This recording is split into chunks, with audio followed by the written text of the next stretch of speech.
Seigneur, élargis nos cœurs encore. Rends-nous sensibles à ta voix. Vraiment, on puisse être flexible, Seigneur. Tu puisses diriger ton Église. Seigneur, on ne veut pas être dans des traditions, on ne veut pas être dans des programmes. Mais on veut aller là où ton vent souffle. On veut se laisser conduire par toi, on veut se laisser diriger par toi. Donne-nous cette sensibilité, Seigneur.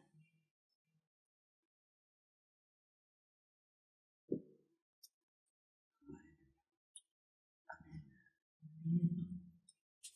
Bonsoir tout le monde, je me réjouis d'être parmi vous. Et je ne vous voyais pas.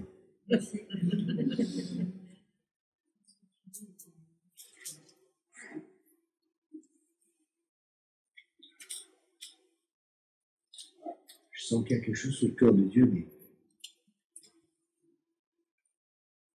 j'ai pas les mots. J'ai les émotions, mais pas les mots. Quelques secondes. Une minute, je sais pas.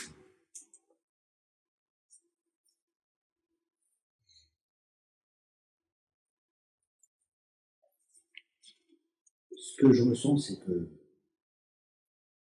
beaucoup ne connaissent pas le Père. Et que le Père, il veut vraiment que vous veniez à lui, que vous ayez cette intimité avec lui. Vous savez, des fois, on vient à un culte, et les traditions qui sont là. On voit le pasteur, on voit les frères, on voit les sœurs. Tout ça, c'est bien. Et des fois, on oublie, mais on est pour lui. Je crois qu'on doit revenir à ça et, en fin de compte, c'est tout simplement revenir au premier amour. Il ne s'agit pas d'un ministère. Le ministère, on s'en fiche. Le ministère, c'est pas ça qui est important. Ce qui est important, c'est lui. Cherche jamais un ministère, mais cherche-le lui. Ton identité, elle n'est pas dans un ministère. Ton identité est d'être un fils. Le ministère, les gens le veulent, mais beaucoup ne savent pas ce que c'est. Mais le plus important, c'est lui. Moi, je veux juste une chose, être un ami de Dieu. Comme Abraham était un ami de Dieu. Et c'est ce que Dieu cherche. Dieu cherche des amis. Dieu cherche des gens qui ont un cœur avec lui. Dieu ne donne pas un ministère, que tu aies un ministère, ou pour que tu sois une maxistère. Dieu cherche des amis. Il faut arrêter avec toute cette religion. Il faut arrêter avec toutes ces choses qui sont comme un paravent, qui sont comme un empêchement de s'approcher de lui. Dieu cherche des personnes qui s'approchent avec lui avec tout leur cœur. Dieu cherche des cœurs. Il ne cherche pas des ministères. Il ne cherche pas des gens qui savent tout. Il cherche des gens qui sont humbles. Des gens qui sont un esprit contrit. Des gens qui cherchent Dieu pour Dieu. Pas forcément pour avoir des révélations, mais pour lui. La Bible dit qu'il n'est pas bon pour l'homme d'être seul. La parole dit aussi que Dieu a créé l'homme à son image. Donc s'il n'est pas bon pour l'homme d'être seul, on peut en déduire qu'il n'est pas bon pour Dieu d'être seul. C'est pas que Dieu a des besoins. C'est pas que Dieu a des manques. Mais parce que Dieu est amour. L'amour se communique. L'amour ne se garde pas. L'amour se transmet. C'est pour ça que Dieu cherche des personnes avec qui il a une relation d'amour. Il y a un mois de ça, voilà, un mois après, j'ai plusieurs jeunes que je forme en tant que disciples en Allemagne. Et un des jeunes, il a un appel de prophète. Il dit, Thierry, prie pour moi. Je dis, ok. Et je priais pour lui et je le voyais à une table et il voulait se lever et servir le Seigneur. Et là, j'ai une parole de Dieu. Pour lui, ça m'a tellement secoué. Et là, quand j'ai partagé la parole, c'était tellement fort. Il a pleuré, ça l'a secoué. Ça l'a pas secoué dans la tête. Ça l'a secoué au plus profond de ses tripes. Et moi également, parce que c'est sorti du plus profond de moi-même. Et je lui dis, tu sais, le Seigneur, il a beaucoup de serviteurs, mais il a peu d'amis. Et quand j'ai dit ça, c'est sorti de moi. Puissance de Dieu est sortie de moi. Ça l'a touché et il s'est mis à pleurer. Et je crois que Dieu cherche des amis. Dans les temps dans lesquels nous sommes, Dieu cherche des amis.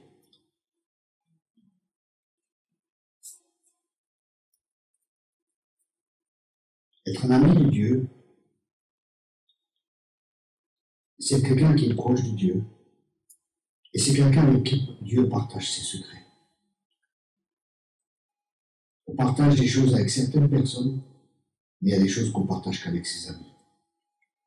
Et Dieu cherche des amis. Partager ce qu'il a sur son cœur. Que lui puisse faire ce qu'il nous demande de faire. Que son règne vienne sur la terre comme au ciel. Mais le premier but de Dieu, c'est pas qu'on fasse.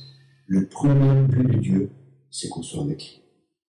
Jésus appela ses disciples pour être avec lui. Et après, il les envoya. D'abord, il les a appelés pour être avec lui. Et après, il les envoya. Et si nous voulons marcher avec Dieu, ses priorités doivent être les nôtres.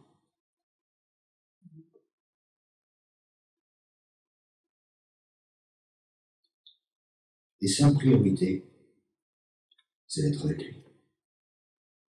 Sa priorité, c'est d'être un ami de Dieu. Comme je dis précédemment, un ami, il confie des choses. Mais pour qu'il puisse nous confier des choses, il faut qu'on fasse silence. Il faut qu'on laisse nos projets de côté. Il faut qu'on laisse nos plans de côté. Il faut qu'on laisse nos idées de l'avenir, comment notre vie doit être, tout de côté. Et qu'on ne vienne pas avec toutes nos connaissances, tous nos savoirs, notre manière qu'on pense comment Dieu est, mais qu'on vienne comme un petit enfant. Père, révèle-toi à moi. Révèle-toi tel que tu es. Et là, Dieu, comme un père, va nous parler. Il va se révéler à chacun de nous. Pas comme on pense qu'il est, peut-être pas comme on nous a des fois enseigné qu'il est, mais tel qu'il est réellement. Rempli d'amour, bon, non à la colère, miséricordieux. Parce que dans la mesure où on connaît Dieu, c'est dans la mesure où on peut le représenter à ce monde qui est perdu. Quel Dieu? Quelle image as-tu de Dieu? Quelle est ta conception de Dieu? Comment le vois-tu? C'est la manière dans laquelle tu seras transformé. Et c'est la manière dans laquelle tu pourras amener cette transformation dans le monde.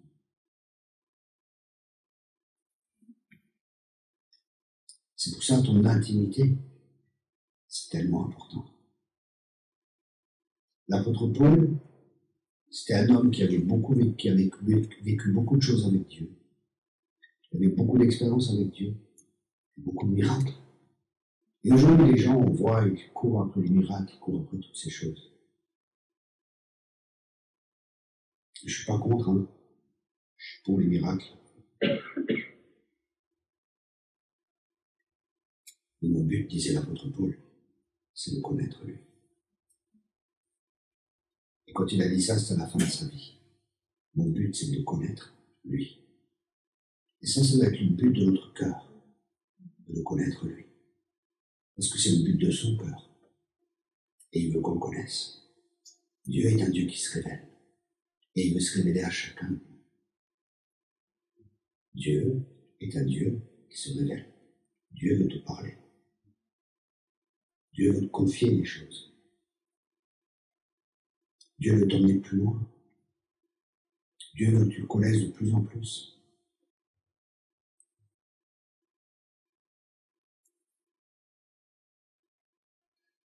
Dieu veut que tu connaisses son cœur. Et pour que tu puisses connaître son cœur, il faut que tu ouvres le tien. Nous devons ouvrir nos cœurs pour connaître son cœur. La bonne nouvelle, c'est que la personne la plus douce, la plus remplie d'amour que je connaisse, c'est lui.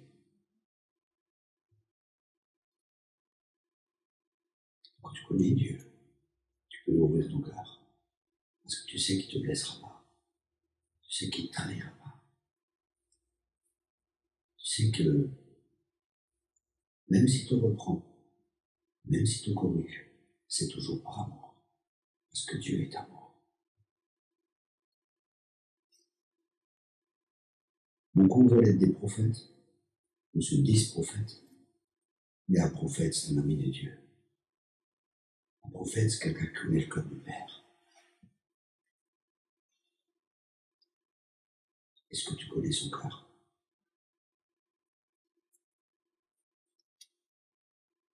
C'est ma question ce soir. Et si tu crois que tu le connais, j'aimerais te dire que tu connais rien. Parce que plus tu le connais, plus tu te rends compte que tu ne connais pas. Dieu est tellement grand. Dieu est tellement puissant. Dieu est tellement merveilleux. Et des fois, on connaît une facette de Dieu. Et Dieu a tellement de facettes. Dieu est vraiment grand. Et je crois que des fois, parce qu'on ne connaît pas la grandeur de Dieu, on s'inquiète, on se met souci, parce qu'on ne connaît pas le Père, celui qui prend soin de nous, celui qui est le bon berger, qui nous conduit vers de verts pâturages. Vous savez, Dieu cherche des gens où il peut trouver le repos pour lui et pour nous. Et là où Dieu trouve le repos, où il peut se reposer, c'est dans des personnes qui sont rentrées dans ce repos. Ce que je veux dire par là, c'est que si on est toujours, ça court toujours à gauche, à droite, on cherche ceci, on cherche cela, on fait ceci, on fait cela, mais pas vraiment dans un repos.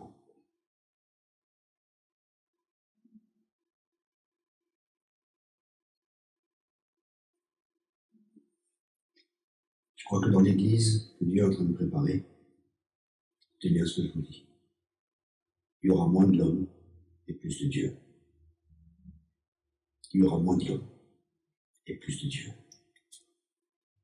Les personnes que Dieu va utiliser dans les temps qui viennent, c'est des gens que Dieu a préparés dans le secret. Ce n'est pas forcément ceux qu'on voit actuellement. C'est des gens qui sont dans le désert avec lui. Des gens comme Jean-Baptiste. Jean-Baptiste, c'est le fils à un sacrificateur. C'est le fils à un prêtre. Toute sa vocation, ça aurait dû être sacrificateur et prêtre. Qu'est-ce qu'il a fait? Il est parti dans le désert. Imaginez-vous, peut-être son père était contre. Tout le monde était peut-être contre, mais qu'est-ce que tu fais? Tu as un avenir devant toi. Sacrificateur, prêtre. Mais Dieu l'emmène dans le désert. Parce qu'il voulait un homme selon son cœur. Et Dieu cherche des hommes et des femmes qui sont selon son cœur. Pas des gens qui cherchent une place, pas des gens qui cherchent un ministère, pas des gens qui cherchent à être connus, mais juste des gens qui cherchent à faire sa volonté. Comme Jésus. Je suis venu non pas pour faire ma volonté, mais pour faire la volonté de celui qui m'a envoyé. Si tu as un problème d'identité, c'est pas dans le ministère que ça va régler. Parce que tu vas te servir du ministère te servir toi, et pas pour servir les gens. Et Dieu te stoppera. Et dans les temps qui viennent, ça ne marchera plus. Dans les temps qui viennent, Dieu lève la main et il met un olé. C'est fini. On est dans une nouvelle saison. On est dans des nouveaux temps. Dieu est en train de changer l'Église. Le visage de l'Église va être transformé. Le visage de l'Église va être changé. Elle ne sera plus jamais comme elle était. Il y a un changement. Et ce changement, il vient de Dieu. Dieu fait par étapes, parce qu'il connaît l'homme, et Dieu travaille avec l'homme. Nous sommes dans une période de transition. Quand il y a une transition, il y a toujours une crise. Chaque période de transition est une période de crise. Mais on n'aime pas les crises, parce que les crises, c'est ce qui précède le changement. Mais si tu es chrétien et que tu n'as pas de crise dans ta vie, tu as un problème. Parce qu'on va de gloire en gloire et de victoire en victoire. Ça veut dire que dans notre vie chrétienne, si on ne passe pas par des crises, c'est qu'on stagne. C'est normal qu'il y ait des crises dans nos vies. Quand la femme est enceinte, quand le bébé sort, il y a une crise qui est là. Après, c'est un enfant. Il ne change plus les couches que l'autre. Il n'en porte plus. On ne donne plus à manger. Il faut qu'il apprenne à manger tout seul. C'est une période de crise pour lui. Après, il devient un adolescent. Et là, les parents, je n'ai pas besoin de vous dire ce qu'il en est. Bien souvent. Après, il devient un homme. Après, il se marie. Après, il a des enfants. Tout ça, c'est des périodes de crise, c'est des étapes différentes. Où il doit laisser des choses pour recevoir les choses nouvelles. Il y a des choses que nous devons laisser dans ces temps pour recevoir les nouvelles choses de Dieu. Nous devons laisser nos vieux concepts, nos vieilles conceptions peut-être de qui est Dieu, peut-être nos vieilles conceptions, notre vieille manière de faire, même de faire l'Église, de gérer l'Église, de penser comment l'Église est. Parce que Dieu va changer tout cela. Dieu va changer. Et une caractéristique de cette Église que Dieu prépare, c'est que c'est des hommes et des femmes qui connaissent Dieu. Mais non seulement ils connaissent Dieu, et parce qu'ils connaissent Dieu, ils vont s'aimer les uns les autres. Passer à l'amour du plus grand nombre, qu'on reconnaîtra que vous êtes mes disciples. Mais l'amour, c'est toujours une histoire de cœur. Ça veut dire qu'il y aura une transparence. Transparence vis-à-vis de Dieu, et transparence les uns envers les autres. Parce que Dieu veut encore une fois manifester sa gloire, comme la terre l'a jamais vue. Une gloire va venir, comme la terre l'a jamais vue. Parce que la Bible dit que la gloire de la deuxième maison sera plus grande que celle de la première. Et il y aura des signes, il y aura des miracles, il y aura des prodiges. Mais il y aura une caractéristique aussi dans cette église, c'est la crainte du Seigneur qui va revenir. On craindra Dieu. On ne jouera plus à l'église. Dieu sera là, avec une plénitude plus forte que les actes des apôtres. Tout sera mis à nu. Parce que quand Dieu vient, la lumière vient, et les ténèbres doivent fuir. Ça, c'est le programme de Dieu. C'est la gloire. La gloire qui va venir. Ce sera très fort. Mais l'église n'est pas encore prête. Et Dieu est en train de préparer beaucoup de gens. Beaucoup de gens passent par un processus. Un processus de brisement, un processus de nettoyage. Là où Dieu met le doigt dans nos vies, sur des choses qu'on n'était même pas conscient. Et quand on lui remet ça, on se dit enfin. Et lui dit non, maintenant c'est le prochain. Il y a de nouveau quelque chose d'autre qui vient. Et quelque chose d'autre qui vient. Parce qu'il nous a créés pour être semblables à l'image de son Fils, Jésus-Christ. La seule question que Dieu nous pose, est-ce que tu es prêt pour le programme? est-ce que vraiment je t'ai laissé ma vie, je te donne ma vie? Est-ce que vraiment, dans les épreuves, est-ce qu'on fera vraiment nos preuves? Et personne ne te dit oui, parce que personne connaît son propre cœur, parce que le cœur est tortueux plus que toute chose. Peut-être tu dis oui maintenant, mais peut-être quand il y a la persécution qui vient, peut-être on dira non. Je crois que Dieu veut nous amener dans une dimension où on ne se confie plus en nous-mêmes. Et toute notre foi, elle est basée en lui et sur lui. Et plus sur nous, plus sur nos capacités. Parce qu'on sait qu'on est faible. Ça, c'est un point où Dieu veut nous amener. C'est quand je suis faible, c'est là que je suis fort. Quand je suis faible, c'est là que je suis fort. Et quand je suis faible, je sais que j'ai besoin de Dieu. Quand je suis faible, je suis dépendant. Quand je crois que je suis fort, quand je crois que je suis riche, alors que je suis nul. Ça, c'est Jésus qui parle. C'est Jésus qui parle à l'Église. Vous savez, aujourd'hui, il y a beaucoup de prophètes de coussinets qui vont vous dire ce que les gens veulent entendre, parce qu'ils veulent avoir des foules, et ils veulent votre fric. Mais les vrais prophètes vont se lever dans ces temps. Les vrais qui diront ainsi parle le Seigneur. Et c'est le Seigneur qui parle. C'est des hommes et des femmes qui ont été préparés dans le désert. Et cette préparation dans le désert consistait à le rencontrer lui, à avoir un cœur à cœur avec lui. Vous savez, des fois, je vois des ministères avec beaucoup de méthodes. Et c'est un danger. Hein. Beaucoup de moyens pour attirer les gens. YouTube, tout ça. Des fois, je t'ai tenté aussi. C'est je vais attirer les gens, ceci, cela. Je vais faire ça, je vais faire ça. Je sais comment ça marche, le commercial. Je sais comment faire. Et j'observe les autres ministères, je suis pas bête. Hein. Je vois comment ils font. Et je pourrais faire comme eux. Je dis non, Dieu. Je veux ce que toi tu veux.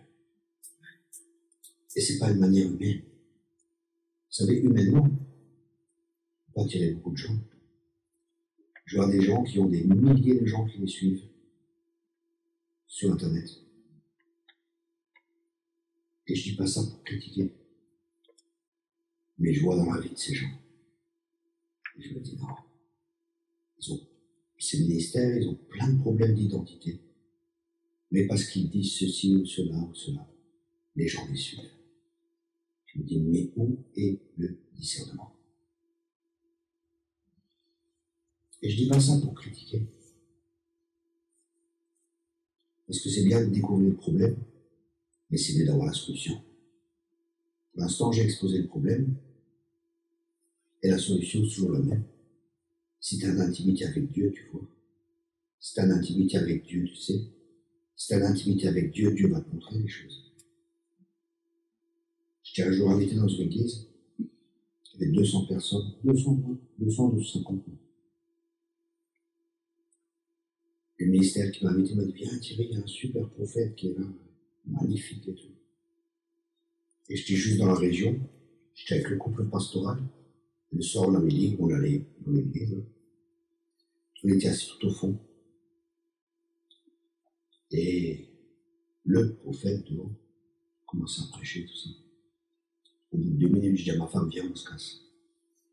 Et mon ami pasteur, je dis, écoute, moi je reste pas. Si tu veux rester, tu restes, moi je reste pas. Je suis parti.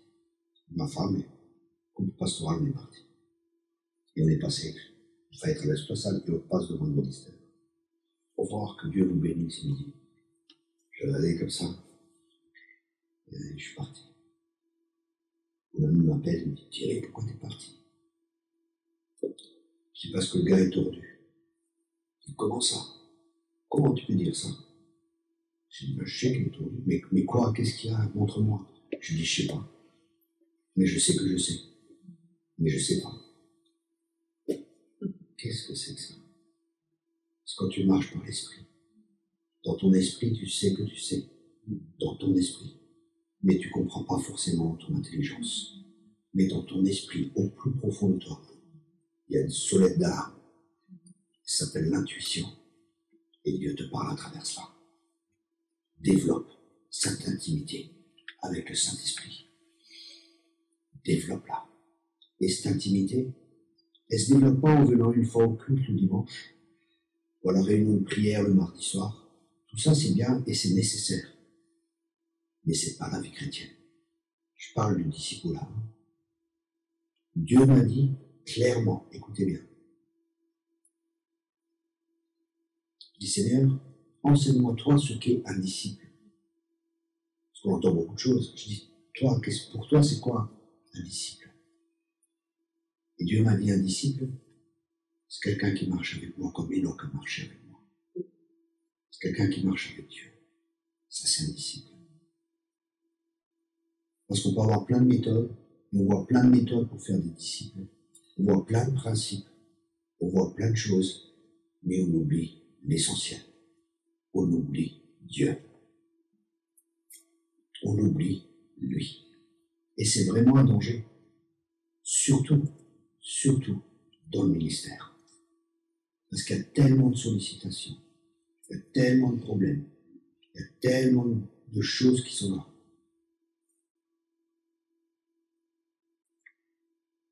Et on doit apprendre à faire uniquement sa volonté. On doit apprendre comme Jésus a quitté la foule. On doit apprendre à aller sur la montagne. On doit apprendre à dire non. Combien de gens m'ont critiqué, m'ont jugé? Comment ça, vous dites non? Vous êtes un orgueilleux. Vous êtes imbu de vous-même. Vous êtes tout ce que j'ai entendu.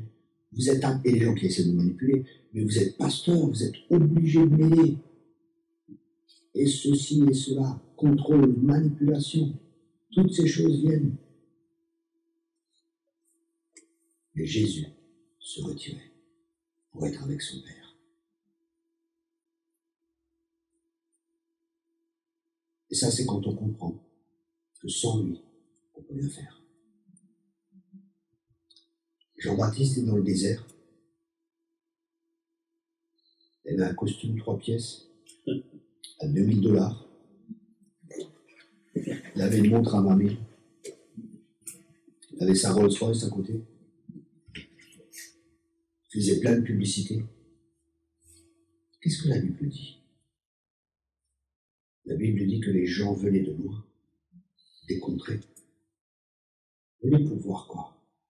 Un homme avec un bon costume? Venaient pour voir quoi? Ils venaient parce que Dieu les attirait. Et Dieu les attirait parce qu'il avait trouvé un homme selon son cœur. Il avait trouvé un homme qui était venu, non pas pour faire sa volonté, non pas pour être connu, non pas pour se faire un nom, non pas pour bâtir son ministère, mais pour donner gloire à Dieu seul. Et Dieu cherche des hommes et des femmes qui ont ce cœur, comme Jean-Baptiste. Pourtant, Jésus a dit que c'était le plus grand des prophètes qu'il y avait. Waouh! Pourtant, il a fait aucun miracle. Vous voyez, tous nos concepts qu'on a, tous nos préconçus qu'on a. Et c'est intéressant parce que le message que Jean-Baptiste prêchait, c'était pas venez bien frères, chers et sœurs, je vais vous donner une prophétie qui va te déchirer. Je vais te dire ton avenir. Tu vas rentrer dans la destinée. Si je prophétise sur toi, c'est fini. Ça va être merveilleux. Tu vas bientôt te marier. Tu vas être riche. Non. Quand il a commencé à prêcher, il a dit race de vipère. Pétard. Pouf. Ça change, hein? Oui, mes frères, c'était l'Ancien Testament. Non, Jésus était déjà là. C'était une période de transition, c'est vrai. Certains disent, les prophètes de nos jours, Ils n'ont pas le droit de confronter. Il faut qu'ils disent que des bonnes choses, parce que ça édifie, ça console, ça exhorte. 1 Corinthiens 14. Mais le mot exhorter signifie aussi corriger. Le mot exhorter signifie reprendre. Et c'est vrai, une grosse partie du ministère prophétique, c'est de découvrir, de t'aider à découvrir Christ en toi, à libérer le potentiel de Dieu en toi. Parce que souvent les gens ne savent pas, ils ont une mauvaise opinion d'eux-mêmes et tout ça. Mais c'est pas que. L'esprit d'Élie est un esprit de confrontation. Il confrontait. Il confrontait, pas pour confronter. Là, les gens les confrontent pour confronter. Mais la confrontation, elle est là pour que tout ce qui est élevé soit abaissé. Et ce qui est abaissé soit élevé. Pour que les montagnes soient abaissées. Et que ce qui est abaissé soit élevé. Parce qu'il s'agit d'une chose. Et ça, je crois, c'est vraiment quelque chose où l'Église doit revenir. Il s'agit de lui et de sa présence. Il s'agit de lui et de sa présence. C'est Dieu qu'on veut. Moi, quand je vais quelque part, c'est pour lui, pour avoir une relation avec lui, aussi avec les frères et les sœurs. C'est bien. Vous savez, on peut avoir une grande église, parce qu'on sait comment faire. J'étais un jour dans une église, et à l'époque, c'était des cassettes encore. Les plus jeunes ne savaient pas ce que c'est. C'est des boîtes en plastique, où les messages étaient dessus avec des bobines. 10 moyens de faire grandir son église. Je dis waouh! Et j'étais pasteur à l'époque. Je passais par là aussi. Je dis waouh, ça c'est bien. J'ai pris cette cassette et j'ai écouté. Je dis waouh, c'est intéressant. Et il y avait des choses intéressantes. Mais il n'y avait pas de Dieu dedans. Je m'explique.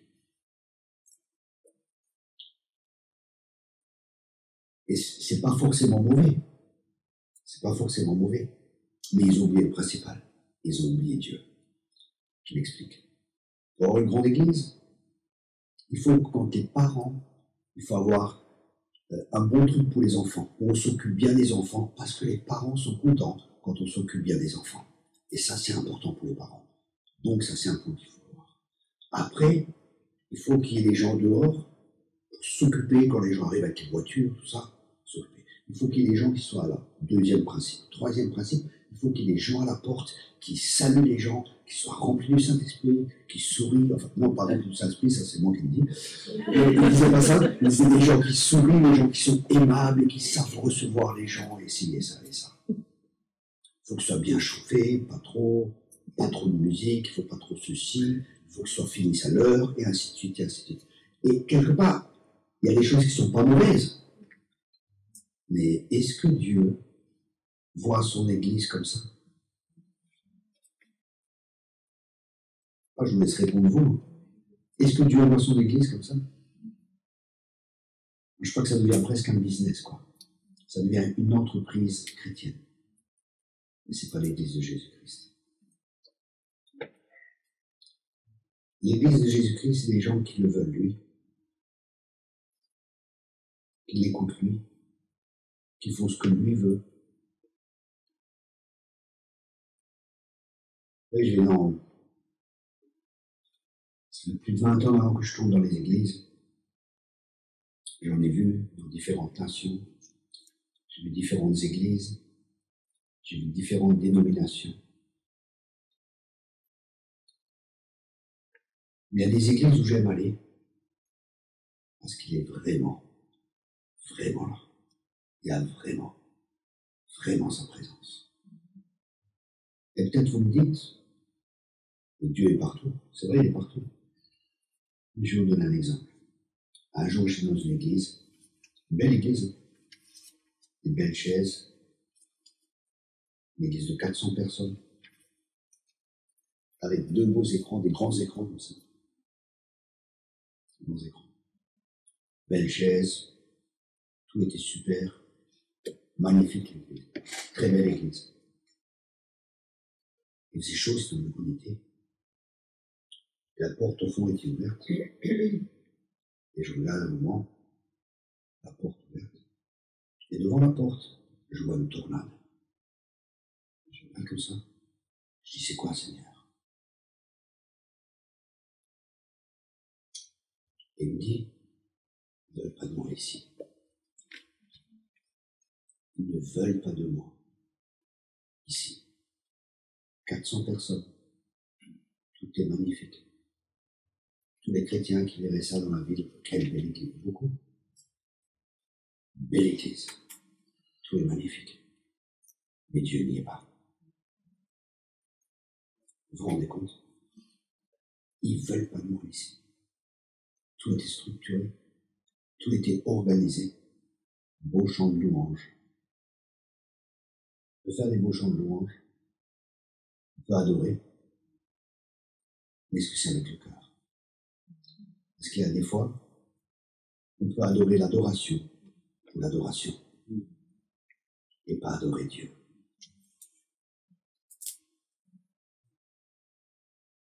C'est vraiment un temps où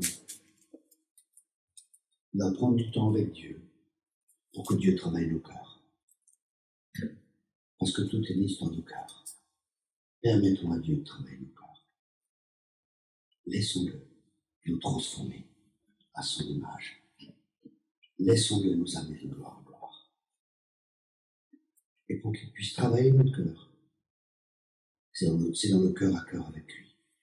C'est en contemplant sa gloire qu'on est transformé de gloire en gloire. C'est en prenant du temps à venir avec lui, dans sa parole.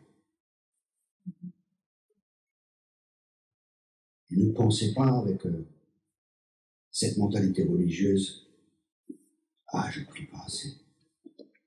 Quand est-ce que tu pries assez? Quand est-ce que tu lis assez la Bible? Il n'est pas question de ça. Il est question d'un cœur à cœur avec Dieu. Ce n'est pas les heures qui comptent, c'est ton cœur à cœur avec Dieu.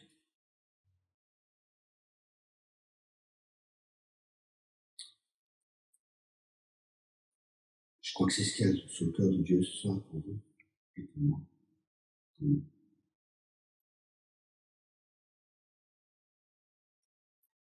Je vais terminer avec la prière. Je te remercie, Père. Je te remercie, Père, que toi, tu désires encore plus que nous avoir cette intimité avec toi. Wow. Là, je viens juste d'avoir une pensée de l'esprit. C'est vraiment fort, c'est Esther. Esther s'est préparée. Préparons-nous pour rencontrer le roi. Préparons-nous pour le rencontrer lui. Soyons comme Esther, qui s'est préparée pour le rencontrer le roi. Préparons-nous. Et je crois vraiment que c'est un temps de préparation. Parce que les temps difficiles arrivent. Et c'est un temps où elle s'est préparée.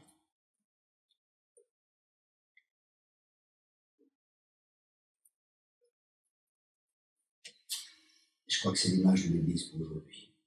C'est Esther. Esther qui se prépare pour rencontrer l'époux, pour rencontrer le roi, pour aller dans la chambre nuptiale.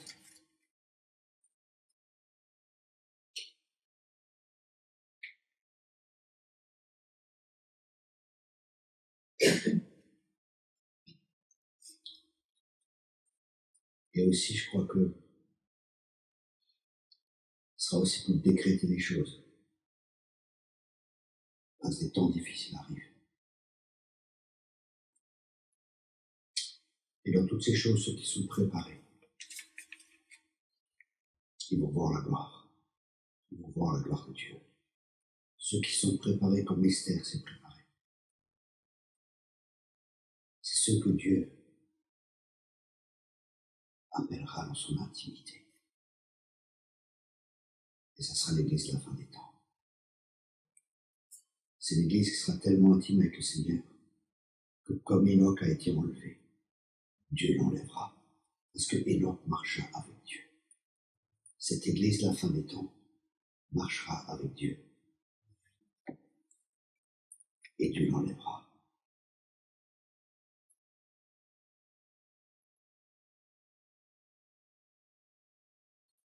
L'appel principal des prophètes, c'est que revenez à Dieu.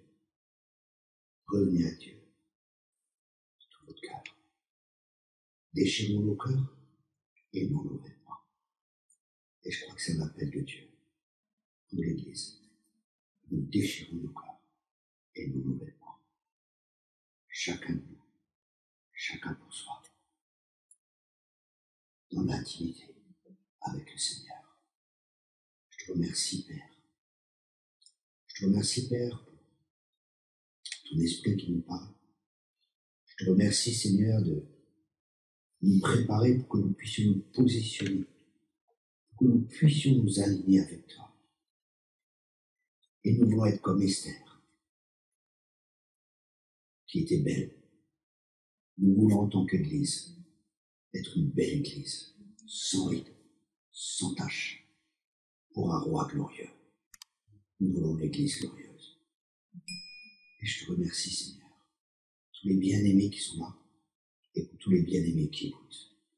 Merci, Seigneur, de nous attirer encore à toi, parce qu'on ne peut pas le faire par nous-mêmes.